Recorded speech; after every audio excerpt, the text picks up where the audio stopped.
Okay.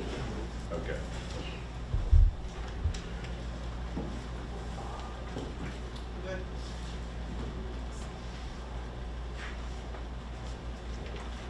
How's everybody doing? Ready for the summer?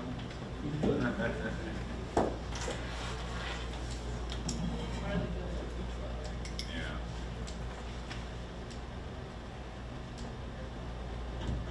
We're live. We're going on the website? We're good. We're good. Oh, we're going on the website? Oh, we're ready? I'm ready? Yeah, we're good on the website. We're good. All righty, good evening, everyone, and welcome to a very special Borough Board meeting and land use public hearing. Tonight, we will hold a Borough Board hearing, roll call vote, supposedly, on the Department of City Planning Zoning Text Amendment, City of Yes for Carbon Neutrality.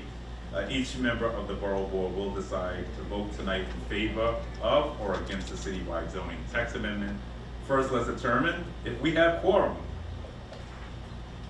Doesn't look like we do. We do not. So since we do not have quorum, the Borough Board officially waives its recommendation on the carbon neutrality text amendment.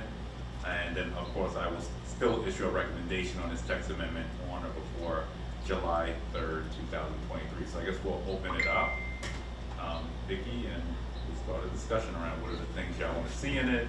I think we went through some of that in the last hearing we had, and then we'll include it in our recommendation, assuming it passes.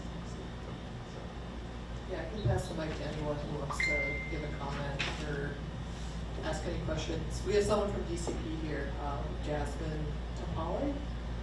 She's a planner that can answer any questions.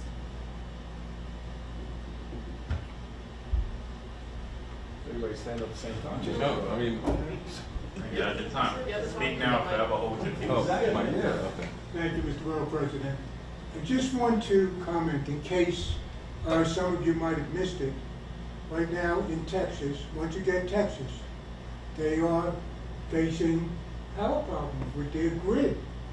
And now it's because of the heat. Last time it was because of the cold weather. And if you remember, there were actually people died during that time in Texas.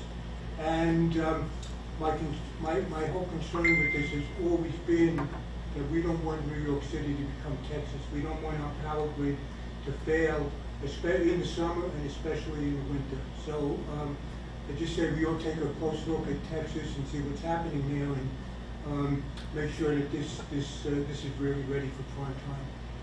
Thank you. Next, you want to go next? Ladies first. No, I'll go next. Thank you. All right, I guess this is live, right?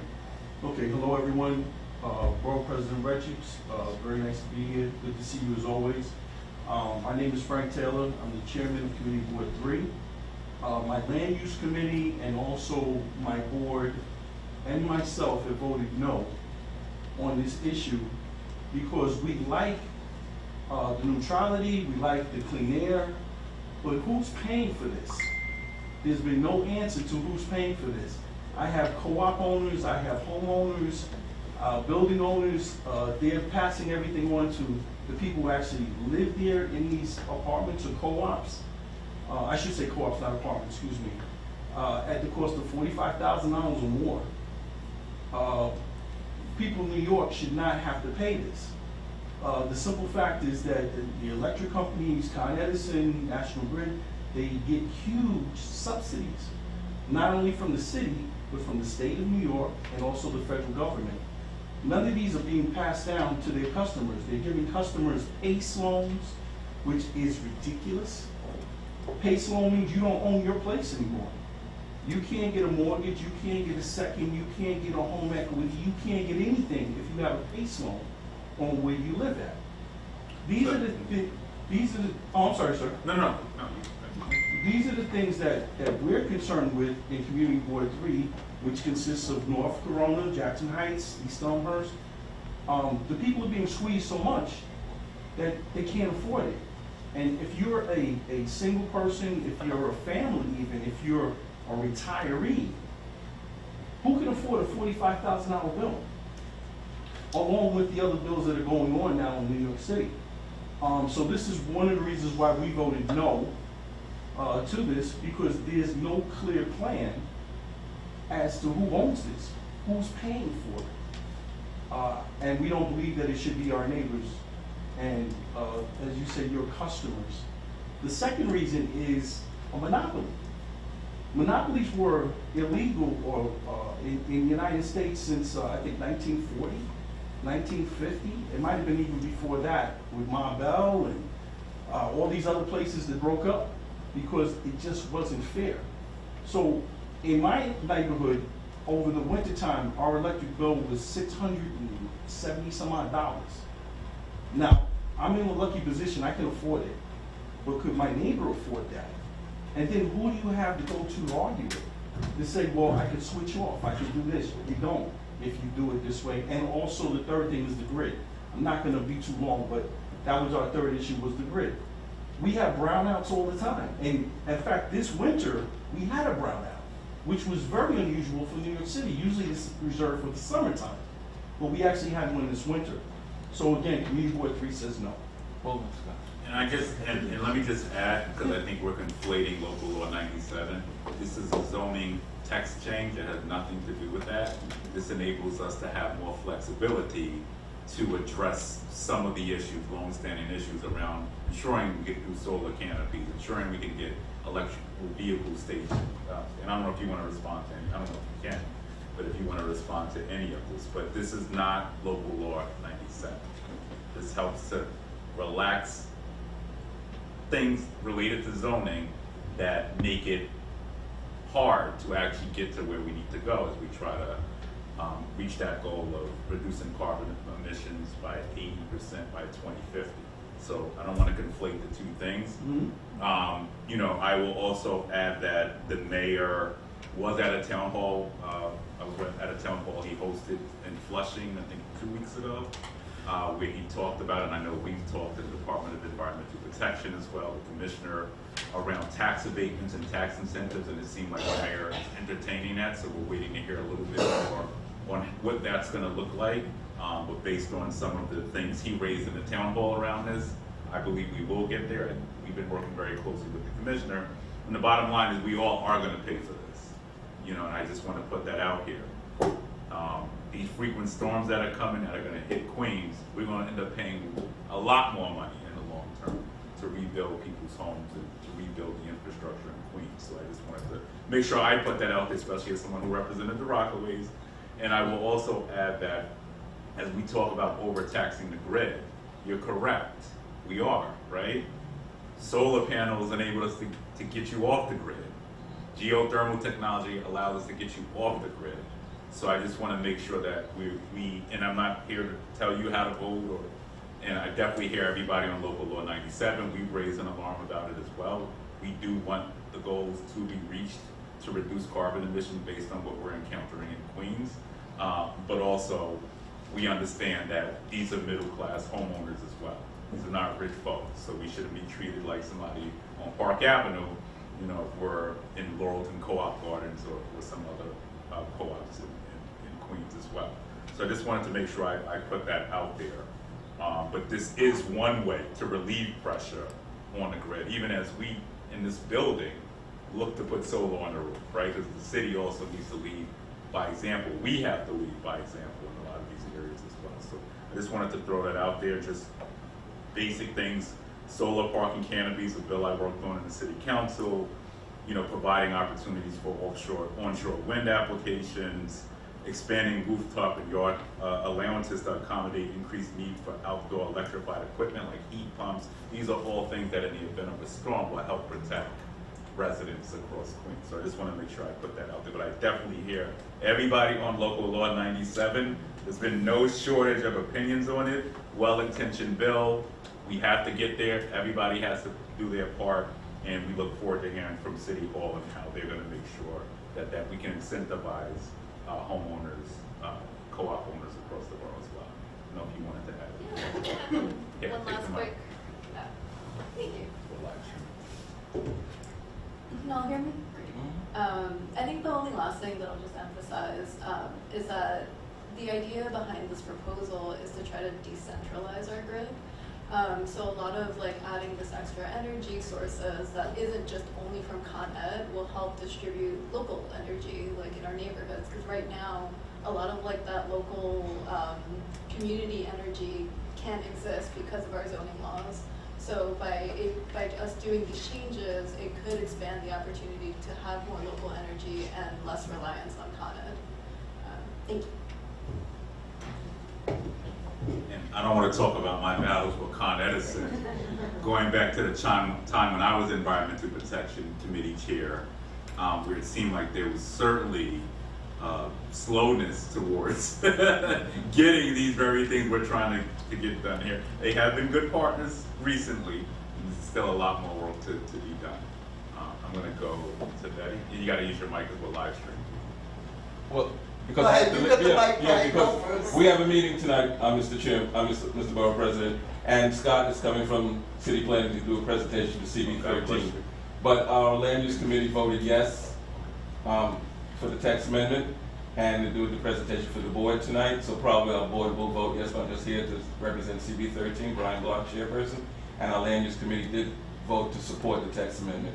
I don't know what's going to happen after tonight with the meeting, but probably will support it. So I just want to put it on the record that CB 13 is here. Land Use Committee voted yes for the text amendment. And we're going to have the presentation done by Scott from Department of City Planning tonight. So let me rush back and get back to my meeting because we're opening tonight and we have elections tonight. All right. Thank you. Thank you, Mr. President. Good evening, Mr. Borough President, Betty Braden, Community Board 10 Chair. Like Brian's board and Warren's board, Community Board 10's Land Use Committee and our full board supported this text amendment. While there are issues that are of concern, particularly all the local 197 issues, those are not germane, as the Borough President said, to this action. Therefore, we would support it. If we were to vote on it tonight, we would be a yes vote. We have a long way to go on the climate issues. For Board 10, 1/3 of our board, we call it our sandy zone. We look to a future where that is going to expand in size. We understand what some of the issues are that we need to address, and this goes, towards addressing that. So we do support it. Thank you. Chair, Brian. You gotta get some more mics. We don't have more of these, Alva? Hi, thank you, Borough President. I am Danielle Brecker, Chair of Queens Community Board 2. So my Land Use Committee and the full board has voted yes on this almost unanimously. And I would just, we are in strong support. And I would just say part of the reason is because part of my board area covers what is known as Asthma Alley, and it is in the benefit of for my community to find alternate sources of energy. Also, my community, like many communities in Queens, faces flooding issues, so we are very much in favor. And the only comment that came back from the board was, can we move this along faster? Can we do these faster? Thank you. Hi, good afternoon. Heather Dimitriadis for Community Board 6. Sorry, I had to think about that for 2 seconds. Our board voted to strongly support this measure. We have seen flooding in areas of our community that we've never seen flooding before, and that's just a clear sign to us that this is what has to happen. I think the only thing that we're concerned about is again, costs that could go on to people. And I think a better outreach and understanding how the accelerator program works, more education, more outreach in that regard would be helpful, so that people could sort of maybe even get sort of like a pre-qualification to kind of have an idea as if they do or don't qualify for that would be really helpful as we get into rolling this out. But our board voted almost unanimously in both the land use and the full board to approve this. So we're fully on board. Thank you. Good evening, everyone. I'm Reverend Thorpe, Community Board 12. And at this time, our board was requesting and is still requesting more information. Tonight I would have to abstain and not give a vote of yes, because my full board also has not been able to see this presentation. by the time this came to us, land use had already met. Land use meets like the first week of every month. So it was out of our preview, and then we had our board meeting. So yes, we are concerned because we do have flooding, as you know, in Jamaica. Air quality, all of the concerns that you all have laid out, down to the cost, and how this lays on the community is a concern for us. Because I'm thinking of Rochdale Village, basically houses 40 projects. And I think back to the fact that New York City allows us to have solar, but won't allow us to have solar, the batteries that go with the solar. And my concern of a grid that when the power goes down, the families with solar won't have light. They won't have any power. And so I think that's something that we need to look at and deal with that as well. We just want to know the nuances of it all. What's the long-term effects, what the cost is going to be, how it's going to look on 1- and 2-family homeowners as well. Thank you. Anybody else in the microphone? And we just did a great project, I feel like, with Con Edison on battery storage, and I believe we did it in a store, right? Really good project. So we look forward to Con Edison doing a lot more of that to really be helpful in this area. Well, I don't have much to say. My name is Leanne Givali. I'm from CB4, filling in for Maria Elena. And I was told that we are interested as the board and land use committee to get a presentation, but we meet again in September and we'd already met. So I was going to abstain but wanted to come for the forum and make sure we were here. So thank you, everyone. Thank you. Good evening, Mr. Borough President. Fayez Ali, I'm the first vice chair of Committee Board 9, representing Ms. Sherry Young-Guerra, the chair. The board voted unanimously in support of this effort and undertaken. They support any emission reduction and any green initiative. And would lend your support. However, they have reservations, and one of it is the cost factor, which you raised. And the other is perhaps there's need to be some clarity because they do not see what zoning has to do with some of the initiative. And particularly raised was solar panel. Why is zoning necessary for zoning for the panels to be installed in homes and buildings and whatnot? So perhaps that needed to be clarified. But nonetheless, the chair asked me to convey their support for the tax amendment and welcome the initiative. Fiona, do you want to? Yeah, sure. Thank you very much. We got to get used to meeting in person. The groove of things. Thank you for the comment about more clarity around the solar panels. Specifically for the solar panels and how they relate to zoning, because I know that might seem a little silly, like why zoning? One of the controls for solar panels is because when it comes to zoning, it tells you how big a building can be, how wide. Basically, it'll give you the shape of the building, right? So right now with zoning, a lot of single family and 2-family homes, if you look across the city, you see solar panels on them, right? Because part of the reason is because they probably didn't build to the maximum that they could build. Sometimes what they're called underbuilt. So they have a little wiggle room to just add things to their house, to their homes, like solar panels. But there are a lot of buildings across the city that are already built to the maximum that they can build, or their homes built to the maximum that they can build, but they can't put anything more on top of it because we have limits to how high buildings are. So once they've hit that limit, adding a solar panel is illegal for them. Which is why part of these text amendment changes needs to look at how we add solar panels, because we need to add solar panels.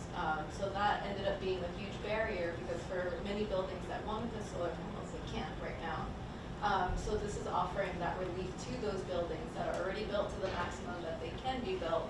So now it allows them to put solar panels on top, even though they've already reached their maximum heights. But for something like a single family home, a 2-family home, the way that this impacts those places is that, like I mentioned, a lot of single family homes and 2-family homes can already put solar panels, and you've seen them on the side of on their roofs, right? The roofs that are pitched. So one of the things that we also saw that on those roofs is that they can't angle their solar panels. Because again, there's certain design restrictions that make the solar panels lie flat on the roofs. So this proposal finally is going to give them relief in order to angle those solar panels in case if you have a home where the sun is shining in a certain direction and it needs to be more effective by tilting it. Which again, like I know it sounds a little silly saying like zoning is the thing that's stopping it, but it is unfortunately the thing that's stopping you from tilting a solar panel on your home. So there is no alteration of the requirement of single or two-family home in terms of installing solar panel. It's just the panel itself, but the installation has to be altered. What you're saying? Can you clarify a little bit? Sorry. You made reference to the actual panel being installed, that it has to be reconfigured, I guess, to sit on the roof in a way that it captures a great deal of the sunlight. Now, does the actual one-family, two-family home, the roof has to be changed or altered to accommodate that, or just the panel itself? Just the panel. Just the panel And itself. that's a choice for homeowners. If they want to, that's going to be a choice for homeowners. So now they have the ability to, speak with somebody who installed their solar panels to see if it's more efficient for them to tilt their solar. Exactly. Right. This isn't a requirement to have solar panels. It's not a requirement to update the roofs. It's just if you're looking to put solar panels on the one-family or two-family homes, now you have the option to either lay it flat or tilt it to see which one's more efficient. Before you had to have them flat above it. Exactly. Thank you. You're welcome. All right, any other comments, questions, or concerns? Yeah. I have a question. I had guys come into my house, probably maybe 2-3 years ago, solar panels. I was thinking about it. They angled everything they were supposed to do before they would put them up. So you're saying that now they would reconfigure them and put them up differently? No, not necessarily. It really depends on each property, because again, every property has whether they were built to the maximum, whether they're built a little bit under. Because if they're built a little bit under, you can do whatever you want to do with the solar panels. But it's really for the places that have already built out to the most that they can build, that they don't have any relief to do any of this, to be flexible. So why not, I'm sorry. Thank you. Why not ask for a special permit? Special permits take about 1.5 to 2 years to complete. They cost a lot of money because normally you need to hire a land use attorney to go through a process that goes through ULIP basically. It's a very long process, so you would never see these solar panels go up. so in changing the zoning, What then will that community be open to? Because that zoning is not going to just affect those solar panels being able to tilt. It's going to be affecting something else, and what is that? Right, so part of, there's a list of about 17 proposals, and in those 17, it outlines each change that's going to the text amendment, so solar is definitely one of them. The solar for 1 to 2 family homes, so what we're calling the pitched roof is one proposal, then there's solar on flat roof buildings, so you are correct that you see more solar panels on buildings over time. We don't expect that these things are going to happen over the next year, over the next 2 years, but definitely over the next 5, 10, 30 years, you'll start seeing gradually more solar panels across roofs. Just to give one example, but there's other changes that are happening that you're going to end up seeing more prominent to support our climate goals, seeing the combination of solar panels and energy storage is one of the changes that we're making to allow for more energy storage across New York City. Other changes include having the ability to have EV charging stations inside buildings as an option instead of just having car parking. There's many other changes, but anything specific that you'd like to just walk through? There's a building on Jamaica Avenue right now that has a charging station in the building. So that's already been done. Yeah. I actually was part of that community board meeting where you mentioned that. There are certain charging stations that you can have. It starts getting into, apparently I learned that different EV charging stations have different operating standards. So like there are some that exist that can only charge for like 2-3 hours. It's a very short amount of time.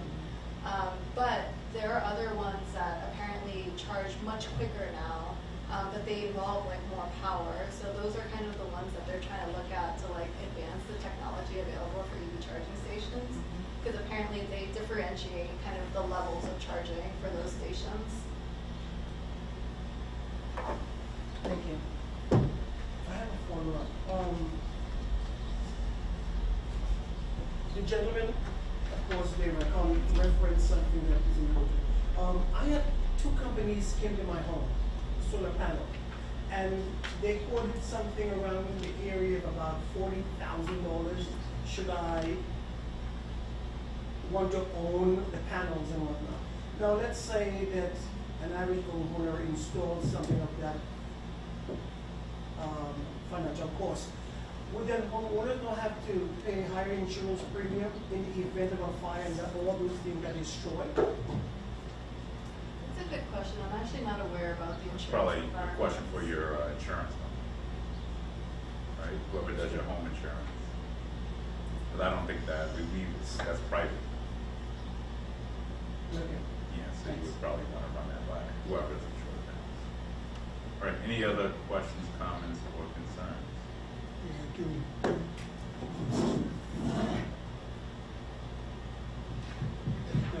Thank you, Mr. Borough President. I know that you didn't want to make this about local law 97, but we're on the solar panels. A large co-op, Georgetown Muse, they installed solar panels about 5 years ago. They completed it. I'm in contact with the president all the time over there, and she tells me that even with the solar panels on each building, they will not be in compliance with local law 97. So why? Well, that's still to be determined, because the DEP commissioner is going to issue somewhat of a rule on that. So they haven't set the rules on what's acceptable and what's not yet, but that's coming. So the mayor still has to make that determination on what he's going to say is acceptable and what's not. Right, and Mr. Borough President. So those haven't been promulgated yet.